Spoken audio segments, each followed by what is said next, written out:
करघा छोड़ तमाशा जाए, करम का चोट जुल्हा खाए। एलएसी पर आखिर क्या चल रहा है? क्यों भारत ने चीनूक हेलीकॉप्टर की मदद से बड़ी संख्या में M777 होवित्जर को उतारना शुरू कर दिया है? इन तोपों को देखकर चीन ने क्या कहा है? तो वहीं दूसरी तरफ पाकिस्तान में तबाही का बड़ा वाला दौर शुरू। पाकिस्तानी अर्थव्यवस्था जो पहले से टूटी हुई थी, अमेरिका भारत की वजह से अब सुनामी में फंस गई है और मात्र 24 घंटे के अंदर ये बड़ा खेल हो गया है। तो सबसे बड़ी खबर, तालिबान पर फिर से जंग की तैयारी कर रहा है पेंटागन और फिर से उतरा। कैसे करेगा हमला और क्या है प्लानिंग? इसके अलावा बहुत कुछ, आइए जानते हैं इन खबरों को विस्तार से। भारतीय सीमा पर हाल फिलहाल में चीन ने बहुत सारे उत्पात मचाने शुरू किए हैं। चीन की 100 सैनिकों की बटालियन उत्तराखंड में भारतीय सीमा के अंदर घुस आई, तोड़फोड़ किया और जब भारतीय सेना ने दौड़ाना शुरू किया तो वापस भाग के अपने क्षेत्र में गए। जब उसकी क्षेत्र में भारतीय सेना पहुंच गए तो उल्टा चोर कोतवाल को डांटने लगा कि आप हमारे क्षेत्र में घुस रहे हो। अब इन सब के बाद चीन का आक्रामक व्यवहार देखते हुए भारत भी पूरी तैयारी में है, जोर शोर में है। अब भारत और अमेरिका के बीच एक डील हुई थी, जिस डील में 145 M777 होवित्जर गन खरीदनी थी। वैसे 120 गन अमेरिका भारत को देगा और बाकी के भारत में ही असेंबल किए जाएंगे, बनाए जाएंगे। अब इस डील के तहत भारत पहुंच चुके हैं बड़ी संख्या में M777। आपको बता दें ये डील थी 737 मिलियन डॉलर की। कहा जा रहा है 145 में से आधे भारत पहुंच चुके हैं। अब भारत ने इनमें से अधिकतर को चीनूक हेलीकॉप्टर की मदद से भारतीय सीमाओं पर पहुंचाना शुरू कर दिया है। आपको बता दें ये गन या तोपें इस तरीके से डिजाइन ही की गई हैं कि इन्हें पहाड़ी क्षेत्रों पे इस्तेमाल किया जा सके। और न सिर्फ ये बल्कि इसके साथ साथ 100 K9 वज्र होवित्जर भी पहुंचाया जा रहा है। अब जैसे ही सीमा पर ये दहाड़ना शुरू कर रहे हैं वैसे ही चीन बौखला गया है। चीन पूरी दुनिया को ये कह रहा है कि भारत को रोको, भारत अब हमसे लड़ाई करना चाह रहा है, भारत आक्रामक हो रहा है, हम आक्रामक नहीं हो रहे हैं। भारत ने अपनी पॉलिसी बदल दी है जिसकी वजह से ऐसा सब कुछ हो रहा है। अब चीन के फॉरेन मिनिस्ट्री के जो प्रवक्ता है हुआ चुनिंग, इसने रूस के टास न्यूज एजेंसी को ये बयान दिया है जिसमें कहा है कि भारत अब हथियारों की रेस शुरू कर रहा है और हम नहीं चाहते हैं कि ऐसा कुछ हो, इसलिए अंतर्राष्ट्रीय समुदाय को भारत को रोकना चाहिए। खैर यहाँ जो चीन का हाल है तो वहीं दूसरी तरफ अमेरिका भी अब बड़ी तैयारी में है। आपको याद होगा हाल ही में तालिबान ने अमेरिका को चेतावनी दी थी कि अफगानिस्तान के वायु क्षेत्र में नहीं दिखने चाहिए अमेरिका के ड्रोन। अमेरिका का ड्रोन हमारे वायु क्षेत्र में आता है, ये दोहा डील का समझौते का उल्लंघन है जो अमेरिका बार बार करता है। पर अब अमेरिका किसी और ही तैयारी में है। अमेरिका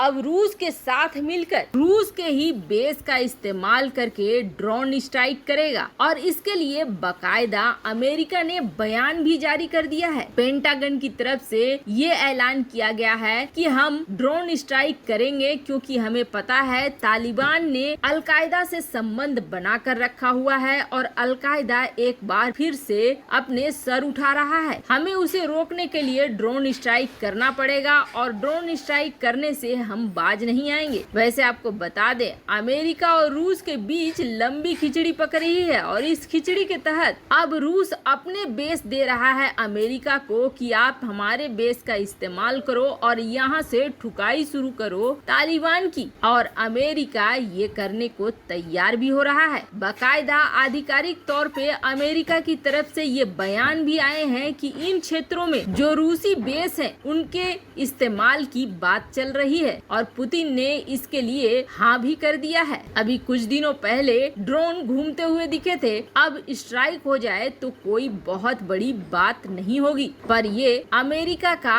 अफगानिस्तान के अंदर दोबारा घुसने जैसे हालात होंगे। वहीं दूसरी तरफ पाकिस्तान पर तो अब हो गया है बड़ा वाला हमला उसकी अर्थव्यवस्था पर। पाकिस्तान ने अफगानिस्तान में जो कुछ भी किया है उससे दुनिया भली भांति परिचित है, लेकिन मात्र 24 घंटे के अंदर इतना बड़ा खेल हो गया कि पाकिस्तान का कराची स्टॉक एक्सचेंज बुरी तरीके से लड़खड़ा कर गिर गया। और न सिर्फ इतना बल्कि पाकिस्तानी रुपया भी लुढ़क गया। एक तो वैसे ही कंगाली है, ऊपर से आटा गीला कर दिया है अमेरिका ने। और ये सब कुछ हुआ है इसलिए क्योंकि अमेरिका में रिपब्लिकन पार्टी के सांसदों ने एक बिल को पेश किया है और इस बिल में बहुत ज्यादा समर्थन है बाकी सांसदों का भी, जिसकी वजह से ये उम्मीद की जा रही है कि ये बिल पास हो जाएगा। और ये बिल पास होने का मतलब है ये बिल फट रहा है पाकिस्तान के ऊपर, जिसमें पाकिस्तान और पाकिस्तान जैसे हर वो सहयोगी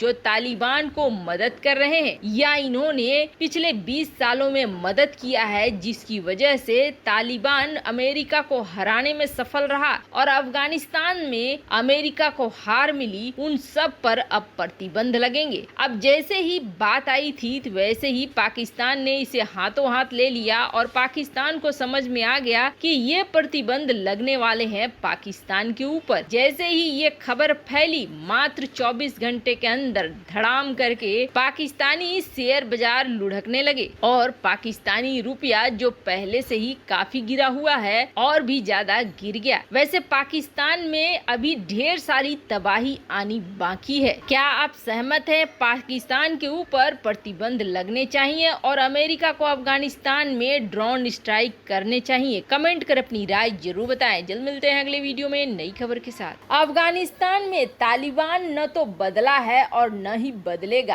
अब उसके एक एक करके सरिया कानून लागू होने लगे हैं और सरिया कानून तो छोड़िए, पाकिस्तान का भी बुरा हाल करने लगा है तालिबान। पर अब पाकिस्तान की चारों तरफ से ठुकाई का वक्त आया है और इसकी ठुकाई जहां देश बहिष्कार करके कर रहे हैं तो वहीं अमेरिका ने तो बिल्कुल तबाही ही मचा दी है। इस वक्त पाकिस्तान कर्ज के लिए दर बदर घूम रहा है, यहाँ तक कि उसका आयरन बिरादर चीन भी उसे नहीं दे रहा है कर्ज। उल्टा ये कह रहा है कि सीपेक प्रोजेक्ट में बहुत ज्यादा खर्च हो चुका है और सीपेक प्रोजेक्ट का रिजल्ट कुछ भी नहीं है, इसलिए बदले में हम पाकिस्तान पर कब्जा जमाएंगे जैसे हमने श्रीलंका में जमाया। तो वहीं आगे के किसी भी प्रोजेक्ट के लिए पहले तुम पैसे निकालो तब हम आगे की सोचेंगे। अब इस कंगाल फटे हाल पाकिस्तान पर किसी बड़े स्ट्राइक से कम नहीं है जो अमेरिका ने कर दिया है। जहां एक तरफ पेंटागन के सचिव जॉन किर्बी ने ये कहा है कि दुनिया भर में कहीं भी अमेरिकी हो वहां हमें अमेरिकी की रक्षा करना